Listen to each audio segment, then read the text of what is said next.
नमस्कार दोस्तों। अगर हम कॉमर्शियल प्रॉपर्टी में इन्वेस्ट के बारे में जब भी डिस्कस करते हैं और एक ऐसा प्रोजेक्ट हम सर्च करते हैं जिसमें हमें रेंटल अच्छा मिले और साथ के साथ उसमें एक एप्रिसिएशन पॉइंट ऑफ व्यू से अगर देखते हैं तो वो भी उसमें बेटर मिले हमें, तो उसके लिए हमें कई सारे जो टॉपिक्स होते हैं जिसके बारे में हमें सोचना पड़ता है। सबसे पहला तो हम सोचते हैं कि बिल्डर ने इस प्रोजेक्ट को कैसा कंप्लीट करके देगा, टाइमली देगा नहीं देगा। दूसरा, यहाँ पे जो लोकेशन है, इस लोकेशन के अकॉर्डिंग जो कॉमर्शियल प्रोजेक्ट है वो अच्छा चलेगा नहीं चलेगा। तीसरा, यहाँ पे अप्रिसिएशन क्या रहेगा। चौथा, यहाँ पे फुटफॉल यहाँ पे क्या रहने वाला है लोगों का इस एरिया में, एक अच्छा यहाँ पे हमें देखने को मिलेगा कि नहीं मिलेगा।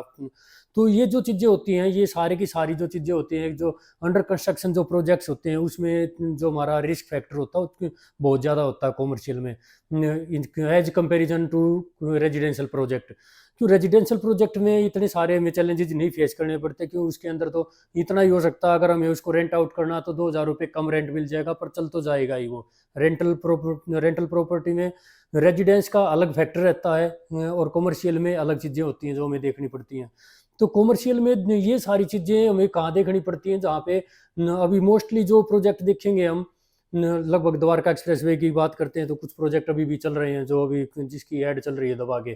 तो उसमें क्या होता है, वो केवल पेपर पे ये सारी यूनिट्स बेच देते हैं, जो आजकल जो बिल्डर जो चल रहा है गुड़गांव में, नोएडा में भी आजकल यही चल रहा है। तो उसमें क्या है, जो आज जो चीज़ें बेच रहे हैं उसका हमें आज से 4 साल बाद में नहीं पता वो वहाँ पे कैसा एटमोसफेयर रहेगा, वो कैसा कंप्लीट करके देंगे प्रोजेक्ट को। तो इस इन सब चीज़ों को देखते हुए हमारा केवल एक ही हमारा फोकस है इन्वेस्टमेंट के पर्पज से। अगर हम देखते हैं तो जो कॉमर्शियल में अगर हमें इन्वेस्टमेंट करना है और ये चाहते हैं अच्छा रेंटल वहाँ पे हमें मिले और एक सेफ एप्रिसिएशन मिले, तो उसके लिए हम जो रेडी टू मूव जो हमारे जो प्रोजेक्ट हैं कॉमर्शियल में जिसका की पोजीशन मिल चुका ऑलरेडी, तो उसमें हम इन्वेस्ट करेंगे तो वो हमारा 100% सेफ रहेगा। जिसमें आज हमें एक्चुअल में वो सिचुएशन दिख रही है कि यहाँ पे कितना फुटफॉल है, कितना यहाँ पे लगभग एप्रिसिएशन पीछे के टाइम में मिला है, तो आगे भी हम उसमें उम्मीद कर सकते हैं आगे भी इस एरिया में एप्रिसिएशन अच्छा मिलेगा। तो ऐसे ही जो प्रोजेक्ट जिसके बारे में आज हम डिस्कस करेंगे, जिसका ऑलरेडी पोजीशन मिल चुका है, तो एक आयरिश त्रियान का जो प्रोजेक्ट है सेक्टर 85 86 वाला ब्रॉडवे, उसके लिए आज हम आपके सारी डिटेल आपके सामने क्लियर करेंगे उसके बारे में पॉइंट टू पॉइंट।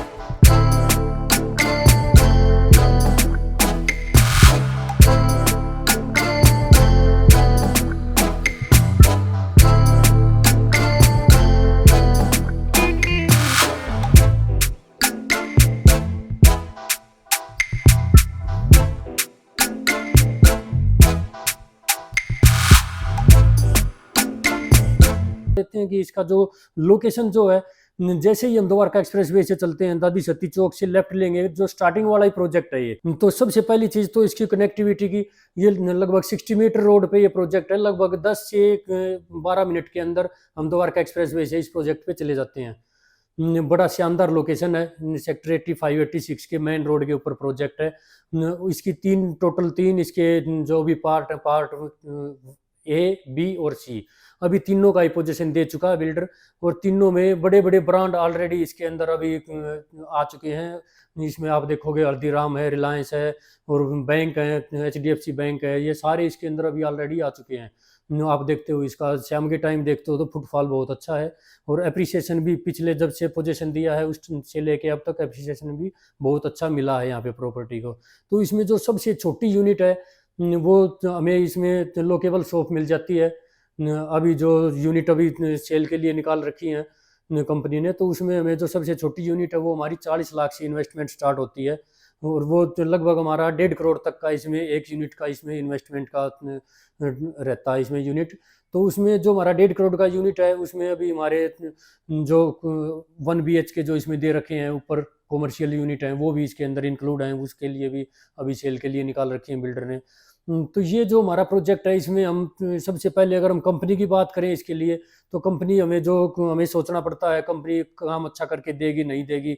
तो वो इसमें हमें एक बहुत ही सेफ पॉइंट है, क्यों ये एक जो बिल्डर ऐसा है, एकमात्र ऐसा बिल्डर है जो मोस्टली आप देखोगे अभी गुड़गांव में यही ट्रेंड है कि जो पहले ऑन पेपर बेच देते हैं। अभी कोई भी अभी वहाँ पे ऑन ग्राउंड पे कोई भी काम स्टार्ट नहीं हुआ उससे पहले ही मार्केट में सेल के लिए निकाल देते हैं, पूरा दबा के ऐड लगाते हैं उसको। बस प्रोजेक्ट को बेचना ही एक टारगेट है।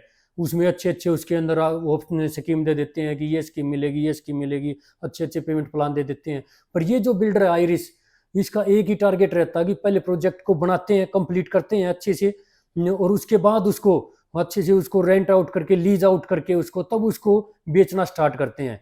ये सेम ये इसमें भी यही काम हुआ है।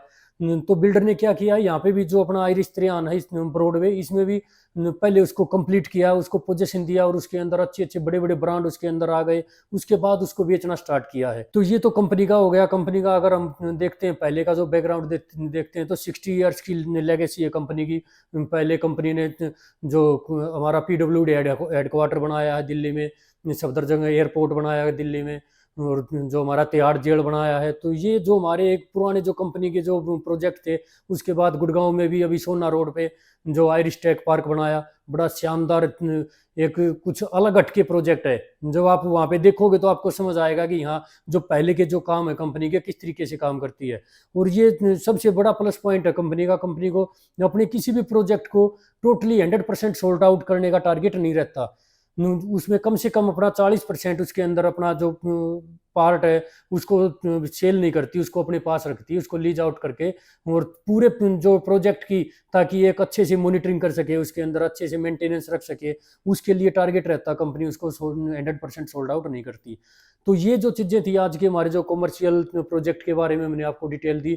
इसके बारे में अगर आपको कोई भी छोटी या बड़ी यूनिट में अगर इन्वेस्टमेंट करने का प्लान है, तो ये एक ऐसा आपका इन्वेस्टमेंट प्लान रहेगा जिसमें आपको बिल्कुल फर्स्ट डे से आपका रेंटल इनकम स्टार्ट हो जाएगी, जिसमें आपका 40 लाख की यूनिट पे 20,000 रुपये आपको रेंट मिलना स्टार्ट हो जाएगा। तो इसके लिए अगर आप इन्वेस्टमेंट करने का प्लान कर रहे हैं तो आप हमारे से कॉन्टैक्ट कर सकते हैं, और अपनी सारे प्रोजेक्ट की जानकारी हम आपको शेयर कर देंगे। और अभी तक अगर आपने हमारे चैनल को सब्सक्राइब नहीं किया तो हमारे चैनल को सब्सक्राइब जरूर करना, ताकि आगे भी आपको अच्छे अच्छे प्रोजेक्ट्स की जानकारी मिलती रहे।